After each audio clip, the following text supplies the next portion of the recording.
Hello అండి. ఇప్పుడు చెప్పబోయే కథ పేరు మీనా. ఈ కథని రచించిన వారు శ్రీముఖ గారు.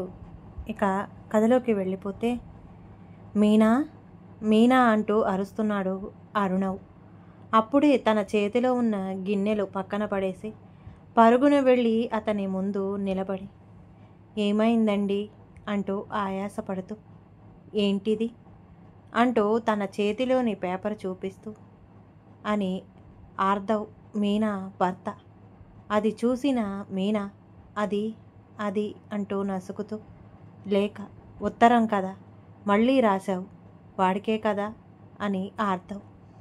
మీనా తల ఉంచుకుని హా అని మెల్లగా. అప్పటిదాకా అరుస్తూ ఉన్న ఆర్దవ్ మీనా హా అన్న కోపంతో, నీకు ఎన్నిసార్లు చెప్పానే అంటూ దూరంగా ఉన్న అతను మీనా దగ్గరకు వచ్చి తన జుట్టు పట్టుకుంటాడు.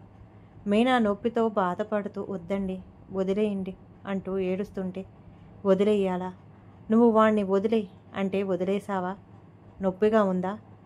నాకు కూడా వాడికి ఇలా లేఖలు రాస్తూ ఉంటే నాకు అలానే మండుతుంది నీకులాగా. మీనా మాత్రం తన కన్నీళ్ళే సమాధానంగా చూపిస్తుంది. నీకు ఎన్నిసార్లు చెప్పా నాకు ఇలా ఏడిస్తే నచ్చదు అని అంటూ తన దగ్గర ఉన్న మీనా చెంపపై ఒక్కటి లాగి గట్టిగా కొడతాడు. ఆ దెబ్బతో కింద పడబోయిన మీనా తమాయించుకుని నిలబడి ఆర్దవ్ను చూస్తుంది. ఆర్దవ్ మీనాను ఇంకా కోపంగా చూస్తున్నాడు. తనకి మీనాపై ఇంకా కోపం తగ్గలేదు. తనకి కోపం వస్తే ఒక పట్టాన తగ్గదు. నేను నీకు మొగుణ్ణి, నేను ఏది చెబితే అది చెయ్యాలి. కానీ నువ్వు అసలు నా మాటే వినటం లేదు. నీకు నాకన్నా వాడే ఎక్కువ. నేను నీకు ఎన్నిసార్లు చెప్పా వాడితో మాట్లాడకూడదు అని అంటూ మీనాపై తన కోపం మాటలతో చూపిస్తూ ఉన్నాడు. కాసేపటికి, వెళ్ళు, ఇంకా ఇక్కడే ఉన్నావు, వెళ్ళు, వెళ్ళి తినటానికి రెడీ చెయ్యి అంటూ గదిమాడు. అంతే, ఒక్క ఉదుటున అక్కడి నుంచి మాయం. వంటగదిలో తన కన్నీళ్లకు ఆశ్రమం ఇచ్చి తన పనిని పూర్తి చేస్తూ ఉండంగా మీనా గది నుండి వచ్చాక ఆర్నవ్ కూడా బయటకు వస్తాడు. ఆర్నవ్ని చూసి ఆర్నవ్ తల్లిదండ్రులు ఏమైంది ఆర్నవ్ అని అడుగుతారు. అది అంటూ, మీనా మళ్ళీ వాడికి ఉత్తరం రాసిందా? రాస్తుంది, ఎందుకు రాయదు? అయినా మనకి తెలియకుండానే ఉత్తరం రాసింది అంటే ఇంకా ఎన్నెన్ని చేస్తుందో మన వెనుక అంటూ అత్తగారు. ఆర్నవ్, నువ్వు నీ పెళ్ళాన్ని కంట్రోల్లో పెట్టుకోవటం లేదురా, ఇలా అయితే మా పరిస్థితి ఏంటి అని మా అమ్మగారు. అది విన్న ఆర్నవ్ ఇంకా కోపంతో రగిలిపోతున్నాడు. మీనా అంటూ మళ్ళీ అరిచాడు. ఏంటండి అంటూ మీనా, వంట అయిందా?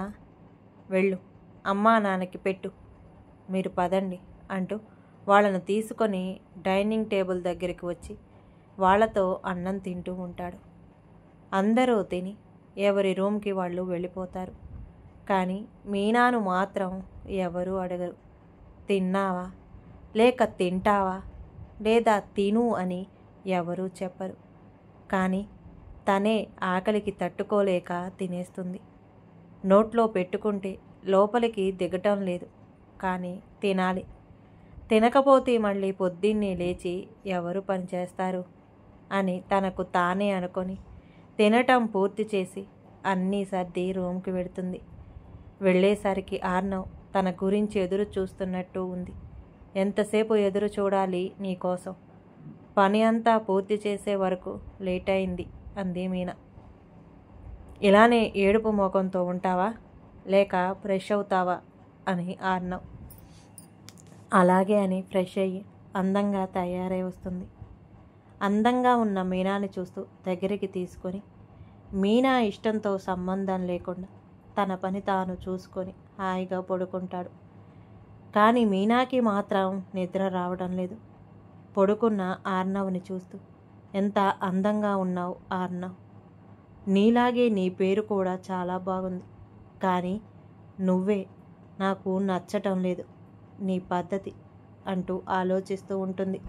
నేను ఏమి తప్పు చేశా అంటూ మీనా అనుకుంటూ, మన పెళ్ళికి ముందు నా జీవితం ఎంతో అందంగా ఉండేది ఆర్నవ్. ఆర్నవ్ ఈ 3 అక్షరాల పేరు నాకు ఉనికి లేకుండా చేస్తుంది. ఒక్కడే కొడుకు, ఆస్తిపరుడు, జాబ్ చేస్తూ మంచి పేరు ఉన్నవాడు అని వెనక ముందు ఆలోచించకుండా మనకి పెళ్లి జరిపించారు. కానీ ఇక్కడికి వచ్చాకే తెలిసింది నేను ఒక పని మనిషిని అని. పొద్దున్నే లేచి ఇంట బయట శుభ్రం చేసి, వంట చేసి, అందరికీ అన్నీ సర్ది పెడుతూ, బయట తోట పని, ఇంట్లో మిగతా పనులు అన్నీ చేస్తూ రాత్రి వరకు చూస్తూనే ఉండాలి. రాత్రి కాగానే ఆర్దవ్కి భార్యగా పెళ్ళి అనే పేరుతో నన్ను ఈ ఇంటికి శాశ్వత ఖైదీని చేశారు. జైలులో ఉన్న వారికైనా కనీసం భోజనం టైం టు టైం పెడతారు. కానీ నన్ను ఇక్కడ తిన్నారా అని కూడా అడగరు. బయటికి వెళ్ళకూడదు, జాబ్ చేయకూడదు, ఏమీ చదవకూడదు, నోరు తెరిచి మాట్లాడకూడదా? కావలసినవి అడిగితే తప్పు, నేను భరించలేకపోతున్నా అంటూ బీరువా దగ్గరికి వెళ్ళి అందులో నుంచి తనకు వచ్చిన ఉత్తరం తీసుకొని చూస్తూ ఉంది. నా మీనమ్మ, ఎలా ఉన్నావు? నీకోసం ఆలోచించేవాణ్ణి నేను ఒక్కడిని ఉన్నా. నేను గుర్తు ఉన్నానా? ఎప్పుడైనా నా గురించి ఆలోచిస్తావా? అయినా నీకు నీ పనులతో తీరికే ఉండదు, ఇంకా నా గురించి ఆలోచిస్తావా? మీ ఇంట్లో వాళ్ళ గురించి కాకుండా నువ్వు నీ గురించి, నీ సంతోషం గురించి ఆలోచించు. పెళ్ళికి ముందు నువ్వు ఉన్న జీవితం గురించి ఆలోచించు. అలాంటి జీవితం మళ్ళీ నీకు ఇవ్వాలి అనుకుంటున్నా. నా మాట విను. నేను చేసిన తప్పును సరిదిద్దుకోనివ్వు. నిన్ను పెళ్ళి అనే పేరుతో బ్రతికి ఉండంగానే నరకంలోకి వెళ్ళేలా చేశా. నీ జీవితంలో ప్రేమ లేకుండా చూశా. అంతా నా వల్లే. అందుకే నీకోసం, నువ్వు నా దగ్గరకు రావడం కోసం ఇందులోనే కావలసిన డబ్బు పంపించా. నా కోసం నువ్వు వచ్చేసే ఇక్కడికి. నీ కోసం ఉంటా. 1000 కన్నులతో ఎదురు చూస్తూ, నీ ప్రియమైన రాహుల్. ఆ ఉత్తరం పదే పదే చదివి రాహుల్తో ఉన్న జ్ఞాపకాలను గుర్తు చేసుకుని తన కన్నీళ్లతో ఆ ఉత్తరాన్ని తడిపేసింది. చాలాసేపు ఆలోచించి ఒక నిర్ణయంకి వచ్చినట్టు బీరువాలోని తన బట్టలు ఒక బ్యాగులో సర్దుకొని, తన వస్తువులు అన్నీ బ్యాగ్లో పెట్టుకొని, రాహుల్ పంపిన డబ్బు తీసుకుని పడుకున్న ఆర్నవ్ని చూసి, ఆర్నవ్, నా వల్ల కావడం లేదు, నిన్ను ఇంకా మీ ఇంట్లో వాళ్ళను భరించటం అనుకొని గుడ్ బై అంటూ బయటికి వెళ్ళిపోతుంది. బస్టాపుకు వెళ్ళి తాను వెళ్ళవలసిన బస్సులో ఎక్కి కూర్చుని ఆర్నవ్తో తన జీవితం గుర్తు చేసుకుంటుంది. ఆర్నవ్ అందరిలాగా పెళ్లి పేరుతో నా జీవితంలోకి వచ్చాడు. అందరిలాగే నేను ఎన్నో ఆశలతో ఆర్నవ్ ఇంట్లో అడుగుపెట్టా. అదే చివరిసారి. మళ్ళీ ఎప్పుడూ బయటికి రాలా. కాదు, బయటకు పంపించలే. ఆర్నవ్తో ఎంతో సంతోషకరమైన జీవితం అనుకున్నా. కానీ తర్వాత తెలిసింది, రోజంతా ఇంట్లో పని, రాత్రి మొత్తం ఆర్నవ్తో. పెళ్ళైన కొత్తలో ఒకసారి, ఏమండి ఒకసారి మా పుట్టింటికి వెళ్ళి వస్తా. ఎందుకు? ఇప్పుడు ఏమి అవసరం అని ఆర్నవ్. ఒకసారి చూసి వస్తా అని మీనా. ఎవడు ఉన్నాడు అక్కడ? నువ్వు చూడటానికి నీ ప్రేమికులా అని ఆర్నవ్. ఏవండి, గట్టిగా మాట్లాడితే ఏదీ మారిపోదు. నువ్వు ఎప్పుడూ పుట్టింటికి వెళ్ళటానికి వీల్లేదు. కాదు అని వెళితే మళ్ళీ ఇక్కడికి రావు, అది గుర్తుపెట్టుకో. అలా చాలాసార్లు గొడవలు, మెల్లిగా చేయి చేసుకోవటం, తాగి రావటం, అన్ని అలవాట్లు బయటపడ్డాయి. కానీ మీనా ఏమీ చెయ్యలేకపోయింది, అన్నీ చూస్తూ ఉండటం తప్ప.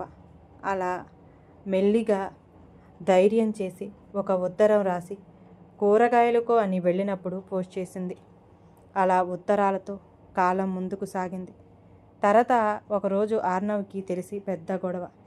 అలా ఈరోజు కూడా అలా ఆలోచిస్తూ ఉండంగా బస్ కండక్టర్ టికెట్ అనటంతో ఈ లోకంలోకి వచ్చి టికెట్ తీసుకొని ఆలోచనలో పడింది. నేను ఇలా వచ్చేసా, రేపు ఇంట్లో పరిస్థితి ఏంటో. అయినా వద్దు అని వచ్చేశాక ఇంకా ఎందుకు మీనా? నన్ను ఇలా చూసి రాహుల్ ఎంత సంతోషిస్తాడు. నా కోసం ఎన్ని చేశావో, ఆఖరికి మళ్ళీ నన్ను నీ దగ్గరికి రప్పించుకుంటున్నావు. అలా తను దిగవలసిన స్టాప్ రావడంతో బస్సు దిగి నడుస్తూ ముందుకు కదిలింది. చుట్టూ చీకటి, పల్లెటూరు కావడంతో ఎవరూ లేరు. అలా వెడుతూ ఒక డోరు తట్టింది. ఇంత రాత్రి ఎవరు అంటూ తలుపు తీసి ఎదురుగా ఉన్న మీనాను చూసి, వచ్చావా మీనా? నాకు తెలుసు నువ్వు వస్తావు ఏదో ఒక రోజు అని అంటూ రాహుల్.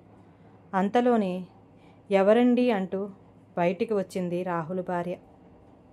మీనా, నా తల్లి వచ్చావా రా అంటూ లోపలికి వెళతారు. ఎన్ని రోజులైంది నిన్ను చూసి? సంవత్సరంకి ఎక్కువ అంటూ ఇద్దరూ మాట్లాడుతూ ఉన్నారు. కానీ మీనా వాళ్ళని చూస్తూ సైలెంట్గా ఉంటుంది. మీనా, ఏమీ మాట్లాడవే అన్నా వదినా అంటూ పట్టుకొని ఏడవసాగింది. ఎందుకు మీనా ఏడుస్తున్నావు? నేను తప్పు చేశానా? ఆర్నవ్ని వదిలిపెట్టి రావటం అని మీనా. లేదమ్మా, నేను తప్పు చేశా. వాడి చేతిలో నిన్ను పెట్టి బంగారు తల్లిలా పెంచి పాము చేతిలో పెట్టా. అయినా తోడబుట్టిన అన్నని చూడటానికి రానివ్వని వాడు ఒక మనిషా? ఊరికి వెళతా అంటే ఎవడున్నాడు అనేవాడు నీకు భర్తగా వద్దు అమ్మా. ఇదిగో చూడు, వదిన నీకు అమ్మ లాంటిది. నీకు ఏమి కావాలి అన్నా మేమున్నాం చూడటానికి. నువ్వు మళ్ళీ అక్కడికి వెళ్ళవలసిన అవసరం లేదు. ఇకపై ఇక్కడే ఉండిపో. అందుకే కదా రాహుల్ నేను వచ్చింది ఇక్కడే ఉండటానికి. రేపటి నుంచి అన్నీ మాట్లాడుకుందాం. ఇప్పుడు పడుకుందాం. ఆర్నవ్ నీకు ఒక ఫ్యామిలీ ఉన్నప్పుడు నాకు కూడా ఫ్యామిలీ ఉంటుంది. నేను నీ ఫ్యామిలీతో ఎలా కలిసిపోయానో అలా నువ్వు కూడా నా ఫ్యామిలీతో కలవాలి. కానీ నువ్వు నాకు నా ఫ్యామిలీ ఉండొద్దు అని నన్ను నా ఫ్యామిలీకి దూరం పెట్టావు. ఇప్పుడు నీ మీనా నీ దగ్గర లేదు. అన్నానని చూడటానికి వెళితే అంటే అక్రమ సంబంధం అంటగట్టేవాడివి నువ్వు. నీతో ఇన్ని రోజులు ఎలా బ్రతికానో. ఇకపై నా జీవితంలో ఆర్నవ్ ఉండడు. అలా ప్రశాంతంగా పడుకుంటుంది. ఈ కథ కనుక నచ్చితే ప్లీజ్ అండి లైక్ చేయండి. అలాగే ఛానల్ని సబ్స్క్రైబ్ చేసుకోవటం మాత్రం మర్చిపోమాకండి. మీ విలువైన అభిప్రాయాన్ని కామెంట్ బాక్స్లో కామెంట్ చేయండి. అందరికీ ధన్యవాదాలండి.